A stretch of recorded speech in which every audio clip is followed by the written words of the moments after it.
প্রিয় দর্শক, আপনাদের শুভেচ্ছা জানাচ্ছি। Universal medical college and hospital আজকের সংবাদপত্রের আজকের আয়োজনে আপনাদের স্বাগত জানাচ্ছি। আমি মীর মাসরুজ্জামান। সংবাদপত্রের পর্যালোচনা ভিত্তিক নিয়মিত এই আয়োজনে আজ আমাদের সঙ্গে রয়েছেন সাপ্তাহিকের সম্পাদক গোলাম মর্তজা। তো আমরা স্বাগত জানাচ্ছি আপনাকে আমাদের মধ্যে। সংবাদপত্রের শিরোনামগুলো দেখে আলোচনা শুরু করছি। দৈনিক ইত্তেফাক, জ্বালানি সংকটে উৎপাদন ব্যাহত। নিরবচ্ছিন্ন বিদ্যুৎ উৎপাদন যেমন ব্যাহত হচ্ছে, তেমনি পণ্যের মানও ধরে রাখা যাচ্ছে না। দিনে সর্বোচ্চ 8 ঘন্টা বিদ্যুৎ না থাকার রেকর্ড।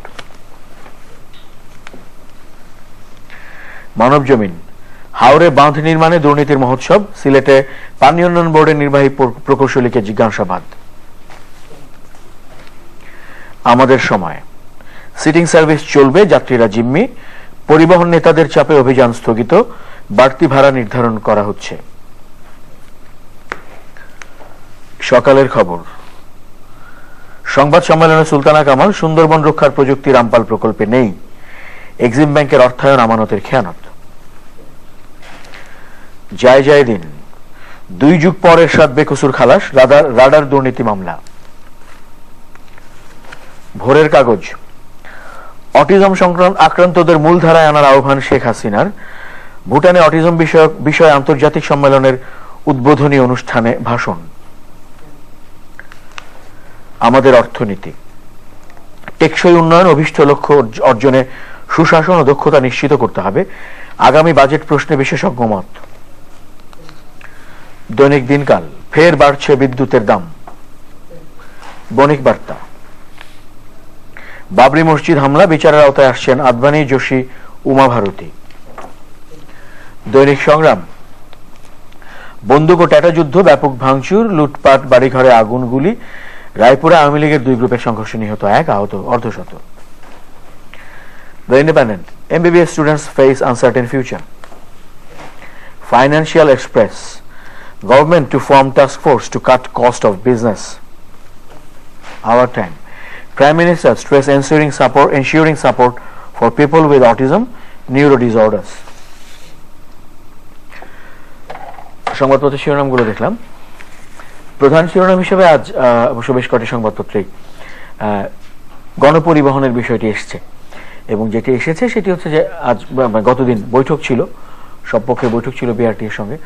তো সেখানে বলা হচ্ছে যে সরকার আরো 15 দিন, মানে বিআরটি আরো 15 দিন সিটিং সার্ভিস চালানোর অনুমতি দিয়েছে। তবে এর মধ্যে যাত্রী দুর্ভোগ চরমে উঠেছে। বাড়তি ভাড়া নির্ধারণের ইঙ্গিত রয়েছে একটি সংবাদপত্রে। দেখেন, এই যে গণপরিবহন নিয়ে যে ঘটনাটি ঘটলো, এটি আমাদের কাছে যেহেতু দুর্ভোগটি গত কয়েকদিন খুব চরম আকার ধারণ করলো, সেই কারণে আমরা একটু বেশি করে আলোচনা করলাম। কিন্তু বাস্তবতা হচ্ছে গণপরিবহনের এখন যে সমস্যাটি হলো, এই সমস্যার চেয়ে হয়তো একটু কম, কিন্তু মানুষের দুর্ভোগ, জনজীবনের বিড়ম্বনা, এটা আসলে একটা নিয়মিত বিষয়, প্রতিদিনের ঘটনা। সেই প্রতিদিনের ঘটনাটি যারা ঘটাচ্ছেন তারা অত্যন্ত প্রভাবশালী মানুষ, সেটি আমাদের একজন মন্ত্রীও বিষয়টি স্বীকার করেছেন। আপনি যেটা বললেন যে বিআরটি এর উদ্যোগে যেটা সব পক্ষের বৈঠক, এখন এই সব পক্ষটি মূল সমস্যাটি আসলে ওই জায়গাটিতে। আমরা যখন আলোচনা করি একটি বিষয়কে সামনে আনি বা সমস্যাটি সামনে আসে, তখন আমরা শুধুমাত্র তাৎক্ষণিকভাবে ওই বিষয়টি নিয়েই কথা বলি, ওই বিষয়ের ভেতরের যে কি ঘটনা আছে সেই ঘটনাগুলো নিয়ে আমরা আলোচনা করি না। বিআরটি একটি সরকারি প্রতিষ্ঠান, সেই প্রতিষ্ঠানটি যখন আলোচনা করতে বসে মালিকদের সঙ্গে, পরিবহন মালিকদের সঙ্গে এবং পরিবহন শ্রমিকদের সঙ্গে, বিআরটি এর যিনি চেয়ারম্যান তার চেয়ে অনেক বড় একজন মানুষ হচ্ছেন শ্রমিকদের নেতা, মালিকদের নেতা। অর্থাৎ আমি বলছি, শ্রমিকদের যিনি প্রতিনিধিত্ব করেন, যে সংগঠনটির প্রতিনিধিত্ব করেন, সেই সংগঠনটির প্রতিনিধিত্ব করছেন একজন মন্ত্রী এবং অত্যন্ত প্রভাবশালী মন্ত্রী। মালিকদের প্রতিনিধিত্ব করছেন একজন অত্যন্ত প্রভাবশালী মন্ত্রী। এখন আপনি বলেন, বিআরটি এর একজন চেয়ারম্যান যখন সব পক্ষকে নিয়ে বসবেন, বসা বলনে তার প্রতিপক্ষ 2 জন মন্ত্রী। এখন 2 জন মন্ত্রীর সঙ্গে বসে আপনি পুলিশের আইজিপি বলেন, আইন শৃঙ্খলা রক্ষাকারী বাহিনী বলেন, আর বিআরটিএ বলেন, কারো সাধ্য আছে, কারো ক্ষমতা আছে যে তারা যা বলবেন সেটা না করে আপনি যা বলবেন জনগণের স্বার্থে আপনি কোনো কিছু করতে পারবেন, আপনি কোনো কিছু করতে পারবেন না, এবং সেই কারণেই করা হচ্ছে না। কি করে বন্ধ করা হলো? সিটিং সার্ভিস নিয়ম ছাড়া চলছে, সবার চোখের সামনে দিয়ে বছরের পর বছর ধরে সার্ভিসটি চললো। হঠাৎ করে তাদের মনে হলো যে এটি নিয়ম ছাড়া চলছে, এটি চালানো যাবে না। হঠাৎ করে তারা জনদরদি হয়ে উঠলেন, জনদরদি হয়ে সিটিং সার্ভিস বন্ধ করার উদ্যোগ নিলেন। বন্ধ করতে গিয়ে কি হলো? যারা বাস চালাচ্ছিলেন তারা বাস চালানো বন্ধ করে দিলেন। জনদুর্ভোগ চরম জায়গায় পৌঁছলো, একটা চূড়ান্ত জায়গায় পৌঁছলো। আপনি অভিযান পরিচালনা করছেন রাস্তায়, কিন্তু এমন একটি বিষয় আমাদেরকে এমন ভাবে বোঝানো হলো যে বাসগুলো সব লুকিয়ে রাখা হয়েছে। এই বাস কি ধান চাল বা গরু ছাগল যে এটি ইচ্ছে করলেই এমন জায়গাতে নিয়ে লুকিয়ে রাখা যায় যে আমাদের আইন শৃঙ্খলা রক্ষাকারী বাহিনী সেটিকে খুঁজে পাবে না? আপনি যখন একটি বাস রাস্তায় নামাবেন তখন নিয়ম নীতি মেনে নামাবেন, চালানোর জন্য আপনি বাধ্য। সেই কারণেই আপনি রাস্তার অনুমতি পেয়েছেন, চালানোর অনুমতি পেয়েছেন। আপনি একদিন হঠাৎ করে সব বাস রাস্তা থেকে তুলে নিয়ে গেলেন জনজীবন কেমন দুর্ভোগ করে। এর কারণটা কি? পারে কেন? ওই যে বললাম দুইজন মন্ত্রী, এই কারণে পারে। আরেকটি কারণ হয় এখানে পারার একটা ব্যাপার, তাদেরকে এরকম একটি ধারণা দিয়ে দেয়া হয়েছে যে তারা যা করবে সেটা মোটামুটি ভাবে আইনের ঊর্ধ্বে। এই আইনের ঊর্ধ্বের জায়গাটি ভাবার কারণেই তারা এটি করতে পারে না। পুরো কাজটি হয়েছে একটি পরিকল্পনার মধ্যে। বাস মালিক এবং শ্রমিকদের প্রতিনিধিরা তারা বোঝাতে চেয়েছেন সাধারণ জনমানুষ যে কথা বলেন, গণমাধ্যমে যে কথা বলেন, সেই কথার কোনো মূল্য নেই। তারা যে কতটা শক্তিশালী, তাদের যে কতটা প্রভাব, সেই ক্ষমতাটা তারা দেখাতে চেয়েছেন। সেই ক্ষমতা দেখাতে চেয়ে তারা জনগণের কথা বলে সিটিং সার্ভিস বন্ধ করতে চেয়েছেন, বন্ধ করে বাস রাস্তা থেকে তুলে নিয়েছেন, জনগণকে দুর্ভোগের চূড়ান্ত জায়গায় নিয়ে গেছেন। আবার সেই জনগণকে দিয়েই বলিয়েছেন আমরা সিটিং সার্ভিস চাই। এখন তারা বলছেন অভিযান 15 দিনের জন্য সমাপ্ত, আমরা সিটিং সার্ভিস আবার চলবে।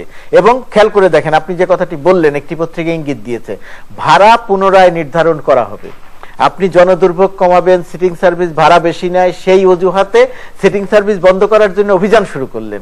এখন আবার আপনি সেই অভিযান স্থগিত ঘোষণা করে আপনি বলছেন নতুন করে ভাড়া পুনর্নির্ধারণ করা হবে। তার মানে কি? বাস ভাড়া আরেক দফা বাড়ানোর আপনি উদ্যোগ নিচ্ছেন, এবং রাষ্ট্র সাধারণ জনগণের এক ধরনের বিপক্ষে অবস্থান নিয়ে, মালিক এবং মালিকদের পক্ষ নিয়ে, শ্রমিক নামক মালিকদের পক্ষ নিয়ে, এটা আসলে শ্রমিকদের স্বার্থ না, এটা মালিকদের স্বার্থ, মালিকদের স্বার্থ নিয়ে আপনি সাধারণ জনগণকে আরেক দফা দুর্ভোগে পৌঁছানোর উদ্যোগ নিলেন।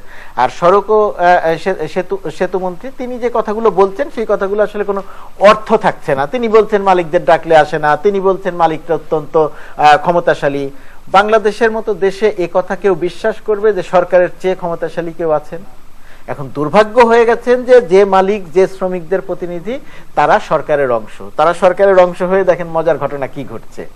সরকারের অংশ হয়ে সড়ক পরিবহনের যে আইন 8 বছর পরে এসে সেই আইনটি পাশ হচ্ছে। আইনটি পাশ হওয়ার সময় আমাদের দুজন মন্ত্রী, মালিকদের মন্ত্রী, শ্রমিকদের মন্ত্রী, তারা সেই মন্ত্রিসভায় থাকছেন, আইনটি পাশ করছেন। তারা মন্ত্রিসভা থেকে বের হয়ে আসছেন, বের হয়ে এসে তারা যে আইনটি পাশ করে আসলেন সেই আইনের বিরোধিতা করছেন। তারা বলছেন যে এটি আমাদের প্রতি অন্যায় করা হয়েছে, তারা বিরোধিতা করছেন। আগামী 1 মে তারা একটি ধর্মঘটের হুমকি দিয়ে রেখেছেন। কারা হুমকি দিয়ে রেখেছেন? 2 মন্ত্রীর সংগঠন। এই যে একটা স্ববিরোধিতা, যতদিন পর্যন্ত এরকম স্ববিরোধিতা থাকবে ততদিন আমরা এই জায়গা থেকে বের হতে পারবো না। জনজীবনে কোনো রকম কোনো সুশৃঙ্খলা ফিরে আসবে না, গণপরিবহনে সুশৃঙ্খল অবস্থা ফিরে আসবে না। এবং বাংলাদেশের গণপরিবহন হচ্ছে পৃথিবীর সবচেয়ে খারাপ যতগুলো জায়গা আছে, যতগুলো দেশ আছে গণপরিবহন, তার মধ্যে একটি। এখানে আরেকটি বিষয় বলে শেষ করি। কিছুদিন পর পর দেখবেন আমাদের এখানে একটি রেওয়াজ উঠে, একটি আওয়াজ ওঠে যে আমাদের বাসের সংখ্যা বাড়াতে হবে, বাসের সংখ্যা বাড়াতে হবে। বিআরটিসি বাস কেনে, বিআরটিসি বাস কিনে সেই বাসগুলোকে তারা আবার লিজ দিয়ে দেয়, নিজেরা চালায় না।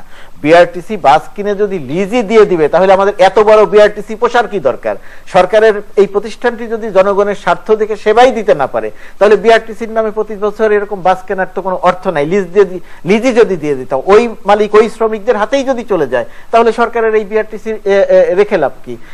আমাদের সড়ক ও সেতু মন্ত্রী বলেছেন নতুন 4000 বাস কেনার কথা চিন্তা ভাবনা। 4000 কেন, 4 কোটি বাসও যদি কেনা হয় তবুও আপনি শৃঙ্খলা ফিরিয়ে আনতে পারবেন না যতক্ষণ পর্যন্ত আপনি আইনের শাসন প্রতিষ্ঠা করতে না পারবেন। আমাদের কাছে কি ওই হিসাব আছে যে 50টি ভলভো বাস এই বাসগুলো আমরা কেন ফেলে রেখে নষ্ট করলাম, ডিপোতে ফেলে রেখে নষ্ট করলাম? আমাদের কাছে কি ওই হিসাব আছে? এই সরকার ক্ষমতায় আসার পরে 1,500 থেকে 2,000 বাস কেনা হয়েছে, 1,000-এর উপরে, 1,500 থেকে 2,000 কিনা আমি নিশ্চিত নই, 1,000-এর উপরে বাস কেনা হয়েছে। এর কমপক্ষে অর্ধেক বাস নষ্ট হয়ে পড়ে আছে। কেন নষ্ট হয়ে পড়ে আছে? কেন কেনা হলো? টিন বডির বাস কেন কেনা হয়? প্লাস্টিক বডির বাস কেন কেনা হয়? তার এক অংশ কেন ভেঙে পড়ে যায়? কেন এটা কত দামে লিজ দিয়ে দেওয়া হয় জনগণের টাকায় বাস কিনে? এই হিসাবগুলো কি আমাদের কাছে আছে? আমাদের কাছে এই হিসাবগুলো নেই। অর্থাৎ আমরা যে যার যার অবস্থান থেকে যখন যেখানে একটু সমস্যা আসছে, জনগণকে এক ধরনের, জনগণের সাথে আমরা এক ধরনের রসিকতাই করছি, ঠিক জনগণের জন্য কাজ করছি এটা বলার আসলে কোনো সুযোগ নেই। আরেকটি শিরোনাম রয়েছে, মাননীয় প্রধানমন্ত্রী শেখ হাসিনা ভুটানে অটিজম বিষয়ক সম্মেলনে ভাষণ দিয়েছেন প্রধান অতিথি হিসেবে। সেখানে তিনি প্রতিবন্ধীদের অধিকার সব ক্ষেত্রে, বা অটিজম আক্রান্ত যারা, তাদের অধিকার সব ক্ষেত্রে নিশ্চিত করার, এটা অত্যন্ত মানবিক একটি দিক। মাননীয় প্রধানমন্ত্রী এবং তার কন্যা যে উদ্যোগ কাজটি করছেন, মূলত তার কন্যা কাজটি করছেন, এই কাজটি অত্যন্ত ইতিবাচক একটি কাজ, অত্যন্ত মানবিক একটি কাজ, এবং সেই কাজটি বাংলাদেশে যেভাবে সাধারণ জনমানুষের ভেতরে ছড়িয়ে পড়ছে এটা অত্যন্ত প্রশংসনীয় কাজ, এবং এরকম একটি আন্তর্জাতিক সম্মেলনে মাননীয় প্রধানমন্ত্রীর যোগদান করাটা খুব ইতিবাচক একটি দিক। তবে এই দিকটি ছাড়াও এই সফরটি আমার কাছে আরো অন্য কারণে গুরুত্বপূর্ণ।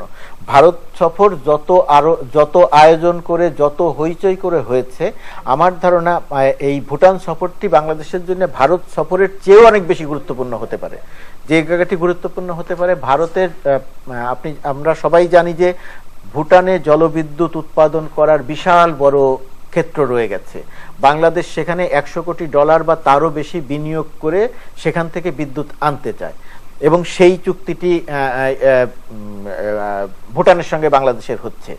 এই কাজটি যদি সত্যি বাংলাদেশ ভুটানে বিনিয়োগ করে সেখান থেকে যদি বিদ্যুৎ আনতে পারে, তাহলে বাংলাদেশের জন্য এটা অত্যন্ত ইতিবাচক এবং অনেক বড় একটি অগ্রগতির কাজ হবে। কারণ আমাদের বিদ্যুৎ দরকার, আমরা আমাদের দেশে যে প্রক্রিয়াতে বিদ্যুৎ উৎপাদন করতে যাচ্ছি তাতে আমাদের সমস্যার সমাধান করা খুব কঠিন।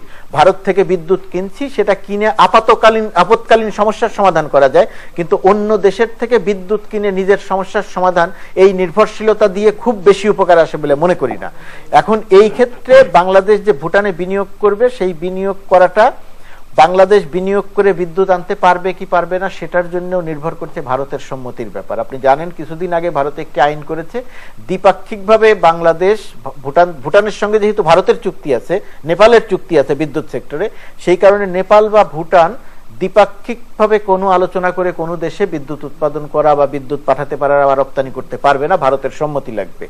এই জায়গাটি যদি ভারত সম্মতি দেয়, এবং যদি ভারত তার উপর দিয়ে বাংলাদেশকে বিদ্যুৎ আনতে দেয়, তাহলে এটি আমাদের জন্য অত্যন্ত অনেক বড় একটি কাজ হবে। প্রধানমন্ত্রী এই সফরটি অত্যন্ত তাৎপর্যপূর্ণ হয়ে থাকবে। এখন আমাদের দেখার বিষয় আমরা শেষ পর্যন্ত বিনিয়োগ করতে পারি কিনা, এবং শেষ পর্যন্ত ভারতের মনোভাব কি হয়, ভারত বাংলাদেশকে বিদ্যুৎ আনার অনুমতি দেয় কিনা। আমার ধারণা ভারতের সঙ্গে বাংলাদেশের যে সম্পর্ক, এই যে আমাদের এখানে যে একটি কথা প্রচলিত আছে যে আমরা ভারতকে সব দিয়ে দিলাম, ভারত আমাদেরকে কিছুই দিল না, এই কথাটি অনেকটা ভুল প্রমাণ হবে। জনমন থেকে এই বিষয়টি অনেকখানি দূর হয়ে যাবে। ভারত যদি বাংলাদেশকে ভুটানে বিনিয়োগ করার সুযোগ দেয়, ভুটান থেকে ভারতের উপর দিয়ে যদি বিদ্যুৎ আনতে দেয়, তাহলে বাংলাদেশের মানুষ এটা অনেক বড়ভাবে উপকৃত হবেন, এবং বাংলাদেশের মানুষ ওই কথাটি আর বলবেন না যে আমরাই শুধু ভারতকে দিলাম, ভারত আমাদেরকে কিছু দিল না। ভারতও যে আমাদের কিছু দেয়, এই জায়গাটিতে ভারতের অনেক কিছু প্রমাণ করার আছে বলে আমার ধারণা। দেশের একটি বড় অংশ হাওর এলাকা, আমরা সুনামগঞ্জ সহ ওই হাওর এলাকার পুরোটা জুড়ে আমরা কদিন ধরে দেখতে পাচ্ছি যে সেখানে ফসল ডুবে গেছে, বাঁধ ভেঙে পানি এসে ফসল ডুবে গেছে। তারপর ফসলে যে সার ব্যবহার করা হয়েছিল, সেই সার ধান গাছ পচে যে বিক্রিয়া হয়েছে, তাতে মাছের মড়ক লেগেছে, মাছ মরে ভেসে উঠছে। এবং আমরা আজ যে শিরোনাম দেখতে পাচ্ছি আমাদের সামনে, সেখানে হাঁসও মরে যাচ্ছে হাওরে। কয়েকটি দিক এই সংবাদটির। বন্যা, ফসল ডুবে যাওয়া, এটি একটি প্রাকৃতিক দুর্যোগ হওয়ার কথা, কিন্তু হাওর অঞ্চলে এবছর যে ঘটনাটি ঘটেছে সেটি যতখানি না প্রাকৃতিক দুর্যোগ, তার চেয়ে অনেক বেশি মানবসৃষ্ট দুর্যোগ। মানবসৃষ্ট দুর্যোগ এই কারণে প্রতি বছর কয়েকশো কোটি টাকা হাওর অঞ্চলের বাঁধ নির্মাণ, নতুন বাঁধ নির্মাণ এবং পুরনো বাঁধগুলো সংস্কারের জন্য খরচ করা হয়। এবং এই জায়গাটিতে প্রতি বছরই এক ধরনের লুটপাটের উৎসবে পরিণত হয় এবং এবছরে সেই উৎসবটি পরিণত হয়েছিল। এবং এই বাঁধ যে ভেঙে যেতে পারে, নতুন বাঁধ যে সময় মতো দেয়া হচ্ছে না, পুরনোগুলো যে সংস্কার করা হচ্ছে না, এটি কিন্তু একটু কম হলেও আগের থেকেই আলোচনায় ছিল, কিন্তু সেই কাজটি করা হয়নি। আপনি জানেন যে শুধুমাত্র সুনামগঞ্জ জেলার জন্যই 59 কোটি টাকা বাজেট ছিল। 59 কোটি টাকা দিয়ে কত বাঁধ দেয়া যায় এবং কোন বাঁধ সংস্কার করা যায়, এবং সেটা যদি সত্যিকার অর্থেই টাকাটি যদি খরচ হতো, তাহলে এইভাবে বাঁধ ভেঙে অকাল বন্যায় এই যে বিশাল সারা দেশে যে বোরো আবাদ হয় তার 4 ভাগের 1 ভাগ, 3 ভাগের 1 ভাগ বা 4 ভাগের 1 ভাগ বোরো আবাদ হয় এই হাওর অঞ্চলে, সেই ফসল পুরোপুরিভাবে ধ্বংস হয়ে গেছে। একজনের বিরুদ্ধে 25 কোটি টাকার একটি দুর্নীতি দুদক তদন্ত করছে, তাকে প্রত্যাহার করে নেওয়া হয়েছে। তার বিচারটি হওয়া দরকার। আর আরো যারা সম্পৃক্ত আছেন, প্রশাসন এবং রাজনৈতিক অঙ্গনের দুর্বৃত্তায়ন যেটা ঘটেছে সম্মিলিতভাবে, তারা যে অপকর্ম করেছেন এই হাওর অঞ্চলে, হাওর অঞ্চলের লক্ষ লক্ষ মানুষকে যে প্রায় দুর্ভিক্ষের মতো জায়গাতে পৌঁছে দিয়েছেন, তাদের বিরুদ্ধে তদন্ত এবং বিচার হওয়া দরকার। হবে কিনা আমি জানি না, আমি খুব বেশি আশাবাদী নই, আমরা শুধু প্রত্যাশা করতে পারি যেটি হওয়া দরকার। এর বাইরে আরেকটি দিক কীটনাশক ব্যবহার, ধান পচে মাছের মরক। আমরা এখন মৎস্য উন্নয়ন অধিদপ্তরের অনেক বড় বড় কর্মকর্তাদের অনেক বড় বড় কথা শুনছি, কি কি কারণে এই মাছ মারা যাচ্ছে সেই সমস্ত গল্প শুনছি, কিন্তু কি কি কারণে মাছ মারা যেতে পারে, যেহেতু হাওর অঞ্চল, যেহেতু সেখানে ধান চাষ হয়, ধান যদি ডুবে নাও যায় ওই ধানের খেতে পানি আসবে, সেটা স্বাভাবিক, কিন্তু এখানে কীটনাশকের পরিমাণ কত, যদি ধান গাছ পচে যায় তাহলে মাছের ক্ষেত্রে কি হবে, সহনীয় মাত্রা কত, এই সমস্ত কোনো কাজ কি আমাদের এই মৎস্য উন্নয়ন অধিদপ্তর করেছিলেন? মৎস্যের সঙ্গে সংশ্লিষ্ট কর্মকর্তারা করেছিলেন? তারা আগে কোনো কাজই করেন নাই, কিন্তু তারা এখন ঘটনা ঘটে যাওয়ার পরে ব্যাখ্যা দিচ্ছেন কেন মাছ মরে গেল। মাছ মরে যাওয়ার ক্ষেত্রে নিশ্চয়ই কীটনাশকের একটা ভূমিকা আছে। ধানের গাছ যে পচে গেল, এই পচে যাওয়ার ক্ষেত্রে প্রধান কারণটা কি? এটি কি শুধুমাত্র পানিতেই পচে গেল, না ওর অন্য কোনো কারণ ছিল যে কারণে আপনার সবকিছু কীট পতঙ্গ থেকে শুরু করে মাছ এবং হাঁস পর্যন্ত যে মারা গেল? এই জায়গাটিতে আমাদের তো কোনো আগের থেকে আগাম কোনো সতর্কতা থাকলো না যে কি ঘটে গেল। এই ঘটনাগুলো আমাদের প্রমাণ করছে যে আমাদের যার যে কাজ করার কথা ছিল আমরা সেই কাজগুলো করছি না।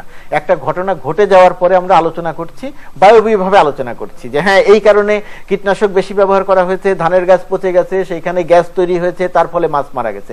গ্যাস যে তৈরি হতে পারে এটা তো আপনাদের আগে থেকে জানা দরকার ছিল, আপনাদের গবেষণায় থাকা দরকার ছিল, সেই কাজগুলো তো আপনি করেন নাই। আপনার দায়িত্ব তো যার যেটা পালন করার কথা আমরা সেটা পালন করছি না। সংবাদপত্র শিরোনাম আমরা দেখতে পাচ্ছি যে বেশ কিছুদিন পর আবার আন্তর্জাতিক অপরাধ ট্রাইব্যুনালে ৭১ মানবতা বিরোধী অপরাধের দায়ে কিশোরগঞ্জের 2 রাজাকার তাদের ফাঁসির আদেশ হয়েছে। এবং এখানে আদালত তার পর্যবেক্ষণে বলেছেন, মানে ট্রাইব্যুনাল তার পর্যবেক্ষণে বলেছেন যে যুদ্ধকালীন মুক্তিযুদ্ধের সময়ের ধর্ষণ গণহত্যার সমান অপরাধ। এই কথাটি এর আগেও আদালত বলেছেন এবং এটা নিয়ে তো খুব বেশি আলোচনার কিছু নাই। একটাই আলোচনার কথা যে 1971 সালে এই অপরাধীরা যে অপকর্ম করেছিল, মানবতা বিরোধী অপরাধ করেছিল, সেই অপরাধের আমরা অনেক বছর পরে হলেও আমরা যেই বিচারটি করতে পারলাম, বাংলাদেশ যেই বিচারটি করতে পারল, শহীদ জননী জাহানারা ইমাম যে আন্দোলনটি শুরু করেছিলেন, অনেক ঘাত প্রতিঘাতের মধ্য দিয়ে একটি পর্যায়ে এসে যে বর্তমান সরকার এই বিচার প্রক্রিয়াটি সম্পন্ন করছেন, এর জন্য বিচারের সঙ্গে সংশ্লিষ্ট যত মানুষ আছেন, বর্তমান সরকার সহ বিচার বিভাগ থেকে শুরু করে যারা সংশ্লিষ্ট আছেন, আইনবিদ হিসেবে যারা সংশ্লিষ্ট আছেন, তদন্ত যারা করেছেন, যারা দীর্ঘদিন ধরে আন্দোলন করে প্রেক্ষাপট তৈরি করেছেন, তাদের সবার প্রতি আমাদের শ্রদ্ধা, আমাদের ভালোবাসা, তাদেরকে আমরা অভিনন্দন জানাই এবং খুব গভীর শ্রদ্ধার সঙ্গে স্মরণ করি শহীদ জননী জাহানারা ইমামকে, যিনি এই আন্দোলনটিকে চাঙ্গা করেছিলেন, যিনি এই দাবিটিকে জনমানুষের সামনে এনে একটা জনমানুষের দাবিতে পরিণত করেছিলেন। রায় নিয়ে আরেকটি সংবাদ শিরোনাম রয়েছে, সেটি হচ্ছে 25 বছর পর রাডার ক্রয় দুর্নীতি মামলায় জাতীয় পার্টির চেয়ারম্যান হোসেন মোহাম্মদ এরশাদ সহ 3 জন খালাস হয়েছে। যেটি বলা হচ্ছে সেটা হচ্ছে রাষ্ট্রপক্ষ সন্দেহাতীতভাবে অভিযোগ প্রমাণ করতে পারেনি। এটি হচ্ছে এই মামলার, দেখেন আদালত যে রায় দিবে, যে রায় দিক সেটি আমাদের মেনে নিতে হবে। সেটা আদালত রায় দিয়েছে, এটা আমাদের মেনে নিতে হবে। আমি খুশি না, কিন্তু আমাকে তো মেনে নিতে হবে। বাংলাদেশের মানুষ খুশি না, এটা আমাদেরকে মেনে নিতে হবে। এখন হোসেন মোহাম্মদ এরশাদের সময়ে বাংলাদেশের দুর্নীতি প্রাতিষ্ঠানিক ভিত্তি পায়। পরবর্তীতে সেটার ধারাবাহিকতা আমরা বহন করছি এবং সেই অনুযায়ী হুসাইন মোহাম্মদ এরশাদ শাস্তিও পেয়েছেন, জেলও খেটেছেন। এখন এই রাডার ক্রয় মামলা 25 বছর আগের মামলা, এই 25 বছর ধরে থাকলো, যে যত সাক্ষী ছিল সেই সাক্ষীর অর্ধেকও আমরা জোগাড় করতে পারলাম, রাষ্ট্রপক্ষ জোগাড় করতে পারলো না, আনতে পারলো না। এর কারণটা কি? এর কারণটা হচ্ছে একটি মামলাকে যতটা গুরুত্ব দিয়ে এই মামলার পেছনে দাঁড়ানো দরকার ছিল, রাষ্ট্রপক্ষের সাক্ষী তথ্য প্রমাণ হাজির করা দরকার ছিল, সেই কাজটি করা হয়নি। আমি বলবো করা হয়নি না, আমি বলবো এটি আসলে আমরা করিনি, আমাদের রাষ্ট্রপক্ষ কাজটি করেনি। এটা না করার একটা বড় কারণ হচ্ছে পতিত স্বৈরাচার এরশাদকে পুনর্বাসন করা হয়েছে বাংলাদেশের রাজনৈতিক টানাপোড়েনে, এবং এটা আমাদের এই বড় দুটি রাজনৈতিক দল, একবার বিএনপি করেছে, এখন আওয়ামী লীগ করছে। এই হোসেন মোহাম্মদ এরশাদকে পুনর্বাসন করতে গিয়ে তার মামলা নিয়ে আমরা জানি না, আদালত যা করবে আমরাও বলছি সেটাই আমরা মেনে নিব, কিন্তু তার মামলাগুলো কোন মামলা 25 বছর চলছে, কোন মামলা তার চেয়ে বেশি দিন চলছে। একটির রায় জেনারেল মঞ্জুর হত্যা মামলার রায়ের আগের দিনও সেটি পিছিয়ে যায়, তদন্ত পিছিয়ে যায়, নানা রকমের ঘটনা ঘটে। এগুলো হয় কি, এগুলো যে আমরা স্বাভাবিক আইনের শাসনের কথা বলি, আমরা বলি, কিন্তু বাস্তবে এগুলো স্বাভাবিক আইন শাসনের মানে প্রতিফলন ঘটায় না। জনমানুষের কাছে পারসেপশন যেটা তৈরি হয় যে এর ভেতরে বা এর নেপথ্যে নিশ্চয়ই অন্য কিছু আছে। এই হোসেন মোহাম্মদ এরশাদের এই মামলাটি অত্যন্ত দুঃখজনক এবং অত্যন্ত কষ্টকর। হোসেন মোহাম্মদ এরশাদের 9 বছরের শাসনামলে যত মানুষকে হত্যা করেছেন, যত মানুষকে নির্যাতন করেছেন তার শাসনামলে, সেই মানুষদের সঙ্গে এক ধরনের কি বলবো, তাদের প্রতি একটু অন্যায় করা, তাদের আত্মা নিশ্চয়ই এই রায় শুনে কষ্ট পাবেন। অনেক ধন্যবাদ আজকে সময় দেওয়ার জন্য এবং আলোচনা করার জন্য। প্রিয় দর্শক, আপনাদেরও ধন্যবাদ সঙ্গে থাকার জন্য। ভালো থাকবেন সবাই। Universal medical college and hospital আজকের সংবাদপত্রের আজকের আয়োজন এখানেই শেষ করছি। শুভরাত্রি।